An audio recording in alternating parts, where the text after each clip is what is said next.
The warm, amber lighting of Corner Cafe cast a welcoming glow across the cozy coffee shop as 27-year-old Madison Parker wiped down the espresso machine for what felt like the 100th time that evening. Her blonde hair was pulled back, in a casual ponytail, and she wore her favorite white tank top beneath the cafe's simple brown apron. The evening shift was usually quiet, giving her time to study for her business degree between serving the handful of regulars who preferred their coffee after sunset. Madison had been working at Corner Cafe for 2 years now, putting herself through college one latte at a time. She loved the peaceful atmosphere of the evening hours, when the afternoon rush had died down and the space transformed into a quiet haven for students, writers, and people who simply needed a moment of solitude with a warm drink. Among her regular customers, there was one who particularly intrigued her.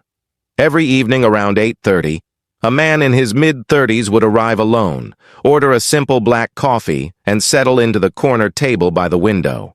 He always wore casual clothes, jeans, and a dark sweater or t-shirt, and carried himself with a quiet confidence that suggested he was comfortable being alone with his thoughts. Madison knew him only as David. He was unfailingly polite, always. Said please and thank you, and left a generous tip despite ordering just coffee. But beyond these surface interactions, he remained a mystery. He would sit for exactly 1 hour, sometimes reading a book, sometimes just gazing out the window at the city lights, lost in contemplation that seemed both peaceful and melancholy. What Madison did not know was that David was actually David Harrison, the 34-year-old CEO of Harrison Technologies, a company worth hundreds of millions of dollars. By day, he commanded boardrooms, made decisions that affected thousands of employees, and lived in a world of high-stakes business negotiations. But by night, he was simply a lonely single father seeking a brief escape from the pressures of his demanding life. David had discovered Corner Cafe 6 months earlier, during one of his late-night drives through the city. After putting his 5-year-old daughter Emma to bed at their mansion across town, David often found himself too restless to sleep, too wound up from the day's stresses to simply relax at home.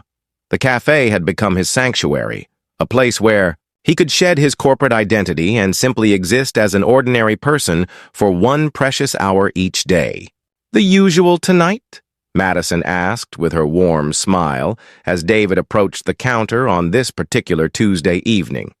She had already begun preparing his black coffee, having memorized his preferences over the months.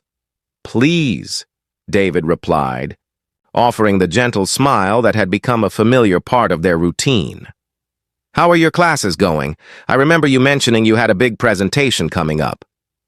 Madison felt touched that he had remembered such a small detail from their brief conversation weeks earlier. "Actually, it went really well. Thank you for asking. I presented a business plan for expanding small coffee shops into community gathering spaces. The professor loved it." "That sounds fascinating," David said, genuinely interested. "What kind of expansion ideas did you propose?" As Madison handed him his coffee, she found herself sharing more details about her academic project than she had intended. David listened with an attention and insight that surprised her, asking thoughtful questions about market research, funding strategies, and community engagement that suggested he understood business far better than most people. "You really seem to know a lot about business," Madison observed as their conversation continued. "What do you do for work?" David hesitated for just a moment, a question he had been dreading but also hoping she would ask. "I work in technology," he said, which was technically true, though it barely scratched the surface of his actual responsibilities. "That must be interesting," Madison replied, sensing his reluctance to elaborate, but not wanting to pry into his privacy. Over the following weeks, David and Madison's evening conversations became the highlight of both their days. Madison found herself looking forward to 8:30 each evening, when David would arrive with his quiet presence and thoughtful questions about her studies, her dreams, and her perspectives on everything from coffee brewing techniques to local community development. David, meanwhile, discovered that Madison possessed not just warmth and intelligence, but genuine wisdom about building authentic connections with people. Her insights about creating spaces where individuals could feel truly welcomed and valued resonated deeply with someone who spent his days in corporate environments where personal relationships were often superficial or transactional. What Madison began to notice, however, were small inconsistencies in David's simple story about working in technology. His clothes, while casual, were clearly expensive. His watch was understated but appeared to be worth more than most people's cars, and his knowledge of business strategy and market dynamics seemed far too sophisticated for someone in an ordinary tech job. The revelation came unexpectedly on a quiet Thursday evening. Madison was restocking magazines near the front counter when she picked up the latest issue of a business publication that someone had left behind. As she flipped through it absently, she stopped dead at a full-page photograph of a man in an expensive suit standing in a gleaming corporate office. The face was unmistakably familiar, but the context was shocking. The headline read, "David Harrison, the visionary CEO revolutionizing enterprise technology."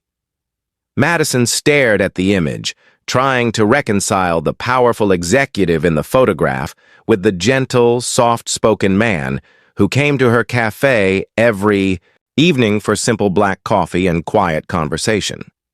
At that moment, David walked through the door for his usual 8:30 visit. Madison looked up from the magazine, her expression a mixture of surprise, confusion, and something that might have been hurt at the deception.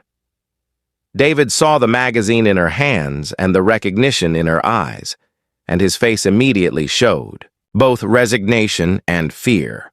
He had known this moment would come eventually, but he had hoped it would happen after Madison had gotten to know him well enough to understand why he had concealed his identity. "I can explain," David said quietly, approaching the counter with obvious apprehension. Madison set down the magazine and looked at him directly. "You are David Harrison, the CEO of Harrison Technologies." "I am," David admitted, his voice carrying both relief at no longer having to hide and worry about how this revelation would change their relationship. "Why did you not tell me?" Madison asked, her tone more hurt than angry. David was quiet for a long moment, choosing his words carefully. "Madison, in my world, people often see my title and my wealth before they see me as a person. When I come here each evening for 1 hour, I get to be just David, someone who enjoys good coffee and intelligent conversation with someone who treats me like a normal human being." Madison studied his face, seeing the vulnerability behind his explanation. "So this whole time, you have been testing whether I would treat you differently if I knew who you really were?" "No," David said firmly. "I was not testing you. I was protecting something precious to me. These conversations we have, the way you smile when I walk in, the fact that you remember details about my life and ask about things that matter to me, that is real. And I was afraid that if you knew about my position and my money, all of that authenticity would disappear." Madison felt her initial hurt beginning to transform into understanding.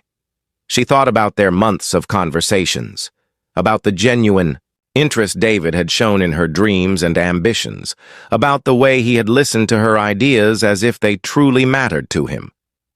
"David," Madison said finally, "I need to tell you something. I do not care if you are a CEO or if you work in a warehouse. What I care about is that you have been kind to me, that you have encouraged my dreams, and that you have made my evening shift something to look forward to. That is who you are to me." David felt a weight lift from his chest as he realized that Madison was choosing to see him as the person he had revealed himself to be through their interactions, rather than judging him based on his public identity. "There is something else you should know," David said. "I am a single father. I have a 5-year-old daughter named Emma, and she is the most important thing in my world. These evening visits to your cafe happen after I put her to bed each night." Madison smiled for the first time since discovering the magazine. "I would love to meet her sometime, if you think that would be appropriate." 6 months later, Madison was managing her own cafe, a venture that David had helped her finance and develop using the community-focused business plan she had originally created for her college presentation. Emma had become a regular fixture at the new cafe on weekend mornings, charming customers with her bright personality, while Madison taught her how to arrange pastries in the display case. David had learned that true wealth was not measured in stock options or quarterly profits, but in finding someone who valued his character over his credentials and who loved both him and his daughter for who they truly were. Madison discovered that the most successful partnerships in business and in life are built on genuine respect, shared values, and the courage to be authentic with each other, regardless of what the outside world might think about the differences in their backgrounds. Their evening coffee ritual continued, but now it took place in Madison's cafe, where David would arrive each night not as a lonely executive seeking escape, but as a man coming home to the people who had taught him that the greatest luxury in life is being loved for exactly who you are beneath all the external trappings of success.